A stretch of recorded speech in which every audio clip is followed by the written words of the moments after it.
একটি গাধা ভারী একটি লবণের বোঝা পিঠে নিয়ে একটি নদীর পাশ দিয়ে হেঁটে যাচ্ছিল। বোঝাটি এতটাই ভারী ছিল যে তার খুবই কষ্ট হচ্ছিল। হঠাৎ তার পানি পিপাসা লাগলো। নদীর পাড়ে দাঁড়িয়ে পানি খেতে গিয়ে পা পিছলে নদীতে পড়ে গেল, যার কারণে তার পিঠে থাকা বোঝাইকৃত সেই লবণগুলো নদীর পানিতে মিশে বোঝাটি হালকা হয়ে গেল।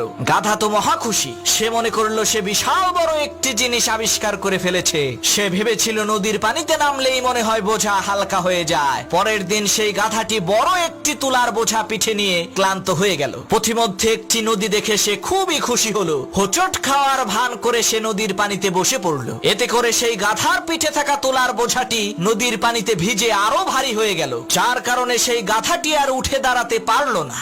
ওই গাধার মতো কিছু পাপী আছে যারা নিজেদেরকে ওই গাধার মতোই বহুত বড় জ্ঞানী আর বুদ্ধিমান মনে করে, কিন্তু কয়েকদিন পরে এমন ধরা খায় উঠে দাঁড়ানোর আর শক্তি থাকে না।